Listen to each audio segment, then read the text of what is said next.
Baik, selamat bergabung kembali Bapak Ibu semuanya. Kita akan masuk ke sesi ketiga hari pertama ini di Klasikal PKP untuk Agenda 2 bersama saya Nina Amelia Sasmita. Baik Bapak Ibu, sebelum mulai ke materi intinya untuk sesi ketiga saya mau tanya, Bapak Ibu bisa kasih gambaran nggak kira-kira ada berapa balok pada gambar ini? Oke, ada yang menjawab 3 dan ada yang menjawab 4. Masing-masing punya jawabannya karena masing-masing punya sudut pandang yang berbeda dalam melihat gambar ini. Betul ya? Betul. Baik. Kita hold dulu ya, kemudian kita lanjut ini. Saya minta Bapak Ibu sekarang coba gambarkan kuda terbang. Boleh sediakan kertas dan tolong digambarkan kuda terbang. Baik, terima kasih. Ternyata sebagian besar atau hampir ini saya lihat semuanya menggambarkan kuda terbang itu adalah kuda yang ada sayapnya ya, dan sebagian ada yang membuat seperti ada tanduknya. Iya, betul. Ternyata di pikiran kita sudah ada ya pola-pola kuda terbang itu seperti apa gitu ya, dan persepsi kuda terbang itu seperti apa gitu. Nah, menarik ya. Kira-kira nih, apa menurut Ibu, Bapak, dari dua hal yang tadi saya tanya terkait balok dan kuda terbang ini, apa nih yang terbersit di pikiran Bapak Ibu? Boleh saya minta pendapatnya dulu? Oke, baik. Nah, sebelum kita membahas lebih jauh, izinkan dulu saya untuk menjelaskan tujuan dari sesi ketiga ini, bahwa sesi ketiga ini Bapak Ibu diharapkan mampu mempraktekkan teknik berpikir kreatif guna menghasilkan ide inovasi. Di sesi e-learning mungkin kita sudah belajar secara teori, secara konsep ya, tetapi mungkin di sini akan lebih bagus lagi jika kita bisa mempraktekannya. Oleh karena itu aktivitasnya nanti saya akan coba menjelaskan, memberikan gambaran beberapa teknik berpikir kreatif, tapi nanti akan fokus di satu teknik saja yang akan kita coba praktekkan pada sesi hari ini ya. Baik. Nah, apa sih itu berpikir kreatif? Berpikir kreatif itu sebenarnya adalah ketika kita secara sengaja memperoleh wawasan baru atau bisa juga dan juga ide-ide yang berbeda melalui informasi yang ada.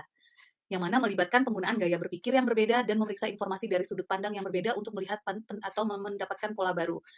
Nah, di sini ada kata kunci, gaya berpikir yang berbeda dengan sudut pandang atau pola yang berbeda. Jadi semuanya berbicara berpikir kreatif berarti dari otak ya Bapak Ibu. Nah, dari sesi yang dari kegiatan yang sebelumnya Bapak Ibu saya minta menentukan berapa balok gitu ya. Ada yang jawab 3 dan 4, berarti itu sudah menunjukkan bahwa cara kita memandang, melihat, pikiran kita melihat dengan perspektif yang berbeda ya. Nah, saya melihat 3, Bapak melihat 4 gitu. Dan juga ketika saya minta Bapak Ibu menggambar kuda terbang, ternyata kita sudah punya pola masing-masing yang membentuk. Dan untuk kuda terbang kita ternyata polanya sama. Nah, itu yang ada di pikiran kita sebagai manusia bahwa kita sudah punya perspektif, kita sudah punya persepsi, dan kita sudah punya pola-pola tertentu yang membentuk cara berpikir kita. Dan kadangkala hal ini membuat kita kurang akhirnya untuk mencoba melihat dari perspektif yang berbeda. Oleh karena itu perlu kita lakukan nih yang namanya berpikir kreatif ini, sehingga membantu kita memunculkan hal-hal baru. Karena kalau enggak kita akan selalu melihat dari sudut yang sama mungkin ya, atau dari pola yang sama. Makanya, apa sih manfaatnya berpikir kreatif? Berpikir kreatif ini manfaatnya banyak sekali Bapak Ibu. Sebagai seorang pemimpin, di sini Bapak Ibu bisa membangkitkan self-confident dan self-awareness Bapak Ibu. Kenapa bisa begitu? Karena kita tahu dengan kita punya perspektif yang berbeda, kita mampu melihat hal yang berbeda, itu kita jadi yakin kan, kita nggak hanya satu arah gitu. Tentu juga bisa menyelesaikan persoalan lebih efisien gitu ya, karena kita paham melihat dari berbagai perspektif. Mendapatkan respect, bisa menjadi inovator, make a difference pastinya, karena kita tidak terkungkung pada satu pola yang sama. Dan menurut penelitian juga orang yang mampu berpikir kreatif ini dia akan sukses di pekerjaan dan juga memiliki produktivitas yang tinggi dan mempunyai interpersonal connection. Lantas seperti apa sih sebenarnya berpikir kreatif? Berpikir kreatif ini bukan bawaan Bapak Ibu, dia adalah sesuatu yang bisa dilatih oleh kita masing-masing. Nah, ada beberapa tipe cara berpikir kreatif. Yang pertama divergent thinking, di mana kita mengeksplor sebanyak-banyaknya hasil pemikiran kita, menyampaikan secara spontan. Nanti kita akan lihat ya seperti apa contoh tekniknya gitu ya. Kemudian ada lateral thinking, di mana di sini kita berpikir satu arah, nanti akan juga saya jelaskan. Kemudian aesthetic thinking, di sini kita berpikir bahwa seperti berhayal, bervisual, hal-hal yang di luar imajinari gitu ya. Nah, itu yang kita lakukan. Dan ada yang namanya system thinking, di mana di sini kita bisa menggabungkan beberapa elemen gitu ya, mengcombine atau memisahkan satu elemen menjadi beberapa elemen gitu ya. Dan terakhir inspirational thinking, ini mungkin momennya kayak Bapak Ibu lagi melamun gitu, kalau bapak-bapak yang suka ngerokok tiba-tiba, "Aha!" gitu ya. Nah, itu bisa juga salah satu cara berpikir kreatif. Nah, itu semua diwujudkan dalam teknik-teknik yang mungkin bisa kita praktekkan Bapak Ibu. Kita bisa terapkan yang nanti membantu melatih otak kita menjadi semakin kreatif dan bisa mengembangkan perspektif serta pola-pola yang selama ini kita miliki jadi lebih banyak lagi bentuknya gitu ya. Seperti, perspektif divergent thinking tadi Bapak Ibu, itu contohnya kita bisa mulai dengan konsep brainstorming. Saya yakin Bapak Ibu sudah sering ya melakukan brainstorming. Nah, kemudian ada mind mapping, ya, di sini Bapak Ibu memetakan setiap pemikiran-pemikiran yang ada dalam kelompok-kelompok gitu ya. Kita juga bisa reframing ini konsep berpikir mungkin secara, estetik tadi, berpikir, membayangkan, kemudian mencoba mewujudkan dalam bentuk yang berbeda gitu ya. Kemudian ada scampers yang tadi kita bilang, sistem thinking ya, di mana kita memadu-madankan, yang paling sederhana adalah ATM. Nah, ini paling sering nih disebut amati, tiru, modifikasi. Nah, itu salah satu hal yang bisa kita lakukan. Kemudian ada yang namanya six thinking head dan design thinking. Semua pendekatan berpikir ini sebenarnya bisa menggabungkan cara tipe-tipe berpikir kreatif yang ada tadi. Oke, kemudian untuk kali ini saya akan lebih memperdalam Bapak Ibu mengenai Six Thinking Hat karena saya rasa ini akan bisa sangat berguna bagi Bapak Ibu, bukan hanya dalam berpikir kreatif soal ide, tetapi ini akan membantu Bapak Ibu dalam juga melakukan decision making. Ketika sebuah meeting, melakukan meeting atau diskusi dengan tim, cara berpikir Six Thinking Hat ini sangat berguna Bapak Ibu.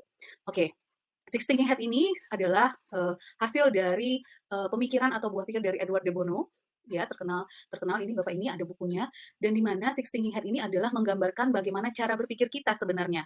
Cara berpikir kita itu di dalam kepala, menurut Edward de Bono itu ada 6 cara berpikir yang digambarkan pakai topi karena di kepala ya, jadi topi gitu. Topi putih, merah, hijau, kuning, hitam, dan biru. Nah, ini hanya simbol cara kita berpikir. Nah, ini membantu kita dalam bagaimana berpikir yang baik, yang mungkin sebelumnya di dalam pikiran kita, kita seperti yang orang merah ini Bapak Ibu, kita itu campur, topinya itu bercampur di dalam kepala kita, sehingga ketika ngomong kita kadang sudah ngomong A, topi merah, kemudian topi hijau, topi hitam, dan bercampur. Namun dengan pendekatan Six Thinking Hat ini, kita dibawa berpikir secara lateral, di mana kita berpikir satu arah, sehingga lebih efektif dan efisien dalam melakukan proses berpikir. Effortnya juga akan lebih mudah, ya. Lantas apa saja sih Six Thinking Hat itu? Apa saja sih cara berpikir yang sering atau pola pikir yang kita miliki gitu ya, yang kemudian bisa kita gunakan untuk mengembangkan ide-ide kreatif. Six Thinking Hat, baik. Kita mulai dengan topi berwarna putih ya Bapak Ibu. Topi berwarna putih ini adalah informasi dan data. Jadi apa yang ada di pikiran kita ketika kita berbicara tentang informasi dan data itu diwakili oleh topi putih. Di sini semua hal yang kita sampaikan adalah sifatnya ada bukti, ada data gitu ya, fakta gitu ya. Semuanya harus berdasarkan data dan fakta. Kemudian ada yang namanya topi kuning. Kalau topi kuning ini adalah berhubungan dengan topi yang sifatnya hal-hal positif ya. Hal-hal positif yang menguntungkan gitu ya. Yang tapi dia harus logis Bapak Ibu. Dia harus based on jadi ada justifikasinya. Jadi nggak bisa kita ngomong itu berdasarkan perasaan nggak. Topi kuning ini tetap harus berdasarkan justifikasi. Kalau misalnya proyek ini akan sukses karena sumber dayanya lengkap misalnya, itu ada justifikasinya. Jadi nggak boleh saya yakin feeling saya, nah itu berbeda. Itu kita akan menggunakan di topi merah. Karena topi merah itu berhubungan sama perasaan atau emosi atau intuisi. Berbicara tidak berdasarkan fakta, tapi berbicara berdasarkan emosi atau intuisi. Jadi ini topi merah. Kemudian ada topi hitam. Topi hitam itu adalah lawannya topi kuning. Kalau kuning dia itu positif, hal-hal yang mungkin dapat mendukung secara positif. Kalau hitam ini adalah hal-hal negatif atau kekurangan-kekurangan yang mungkin kita temui yang memang harus juga berdasarkan justifikasi. Ya kalau boleh saya bilang seperti komentarnya misalnya, ini tidak akan berhasil ini proyek ini karena tidak ada anggaran yang menunjang. Kita harus mengusahakannya. Nah, terbukti justifikasinya karena anggarannya tidak ada misalnya gitu ya. Jadi tidak bisa menggunakan lagi intuisi atau emosi. Itu kembali ke topi merah ya, karena emosinya bisa positif dan negatif. Kemudian ada topi hijau, itu cara berpikir yang berpikir bahwa ini idenya apa? Solusinya apa gitu ya. Dia bisa menjawab kegalauan yang ada di topi hitam. Dia bisa menjawab data-data dan fakta-fakta yang mungkin tidak enak dihasilkan oleh topi putih gitu. Dia bisa menjawab karena topi hijau ini adalah topi ide. Jadi dia mencari solusinya. Dan terakhir itu ada topi biru. Topi biru itu ibaratnya seperti orkestra, Bapak Ibu. Orkestra di mana dia adalah pimpinan orkestranya. Yang dia pimpin ke 5 topi lainnya. Dia yang nanti mengatur apa yang perlu dulu dipikirkan, terus kemudian bagaimana proses diskusi yang akan kita lakukan, dan nanti dia yang akan menyimpulkan. Jadi ini ibaratnya kayak pimpinan rapat ya, kalau di kantor kita lakukan. Nah, sekarang kira-kira nih, sampai sini ada yang ditanyakan dulu Bapak Ibu? Baik, bagaimana sih proses menjalankan pemikiran itu agar dia bersifat lateral gitu ya? Baik, tapi sebelumnya saya ingin mengajak dulu Bapak Ibu untuk, kita kuis dulu sebentar ya. Saya sudah membagikan kertas ke Bapak Ibu gitu ya. Sekarang coba Bapak jawab, kertas yang saya bagikan ini saya sudah tampilkan. Kira-kira kalau kita punya ilustrasi pemikiran yang sebelah kiri, misalnya nih, kita akan membahas mengenai masalah ini, berarti itu adalah menggunakan topi yang mana gitu ya. Oke, silahkan saya beri waktu 5 menit, kelamaan kali ya, 2 menit cukup untuk menjawab. Ide ini adalah itu kalau gitu kita berpikir ide itu topi yang mana? Oke, baik. Nah, dari apa yang sudah dikerjakan, Bapak Ibu bagaimana sudah kira-kira terbayangkan ya, kira-kira bagaimana topi-topi ini bekerja? Masing-masing perannya apa gitu ya, dan kemudian bagaimana cara penggunaannya? Yang pasti adalah semuanya harus dimulai dengan topi biru dan harus diakhiri oleh topi biru juga. Jadi saya bilang tadi kayak pemimpin orkestra ya, jika ingin menghasilkan nyanyian yang bagus gitu ya, maka topi biru yang harus memulainya dan mengarahkan topi-topi mana yang akan digunakan oleh anggotanya. Jadi kalau mungkin selama ini kita rapat bikin lagu itu terkesan rock dan nadanya nggak jelas, maka dengan pendekatan Six Thinking Hat ini, kita bisa membuat sebuah lantunan lagu yang mungkin enak untuk didengar gitu ya. Nah pertama topi biru dulu, apa tujuan rapatnya? Misalnya ingin mencari ide, oke. Berarti kita bisa mulai dengan topi hijau dulu atau topi putih dulu. Kita ajak semua orang untuk melakukan diagnosa kondisi real. Kalau kita berbicara, kalau kita ingin mencari masalah dulu ya, oke, coba semuanya sekarang berpikir fakta-fakta dan data-data apa yang ada yang perlu kita ketahui sehingga kita tahu masalah apa yang ada. Semua anggota tim kita minta menggunakan cara berpikir topi putih. Setelah kita ketemu fakta-fakta yang ada, oke, ada masalahnya, kemudian topi biru menyampaikan masalahnya adalah ini. Sekarang apa kira-kira solusinya? Semua orang diajak untuk menggunakan topi hijau. Mereka boleh memberikan masukan-masukan dan bisa dilanjut kemudian topi kuning seberapa optimisnya dan topi hitam seberapa pesimisnya. Dan nanti kita akan melihat kira-kira apa yang bisa disimpulkan dari proses berpikir ini, apa yang perlu dilengkapi, bagaimana ke depannya, dan itu semua dilakukan terakhir oleh topi biru. Jadi kira-kira begitu Bapak Ibu proses penggunaan cara berpikir Six Thinking Hat ini. Nah, kita akan coba praktek. Saya minta Bapak Ibu dibagi menjadi 6 kelompok ya, masing-masing 6 sampai 7 orang. Saya minta coba gunakan berdiskusi bersama anggota kelompoknya menggunakan pendekatan Six Thinking Hat ini untuk topik yang ada di layar ini. Bapak Ibu silahkan, ada 6 topik, nanti masing-masing kelompok membahas layanan informasi MKG apa untuk anak-anak yang bisa ditampilkan. Saya ingin melihat proses diskusinya. Kalau hasilnya itu bonus ya, kalau misalnya nanti ternyata Bapak Ibu mencetuskan sebuah ide brilian itu luar biasa.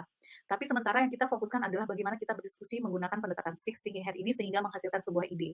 Ya, waktunya saya beri satu kelompok 20 menit untuk berdiskusi.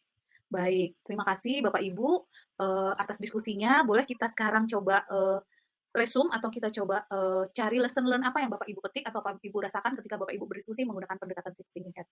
Baik, terima kasih. Ya, betul. Dengan Six Thinking Hat ini Bapak Ibu bisa berdiskusi lebih terarah ya, lebih enak ya diskusinya, iya. Dan bisa menemukan hal-hal yang mungkin sebelumnya tidak terpikirkan kemudian muncul ya. Proses diskusinya bisa lebih efektif dan efisien. Baik, terima kasih Bapak Ibu. Baik, sebelum mengakhiri sesi ketiga ini, saya ingin membagi kepada Bapak Ibu sebuah video tentang inovasi yang dihasilkan oleh Korea Selatan, di mana inovasi ini, bentar, berbicara tentang bahwa intinya adalah inovasi itu tidak harus sesuatu yang wah, tidak harus sesuatu yang mahal gitu ya. Sesuatu yang sederhana juga bisa menjadi inovasi dan memberikan dampak yang signifikan. Kata kuncinya adalah dampak yang signifikan ya Bapak Ibu ketika kita mau berinovasi.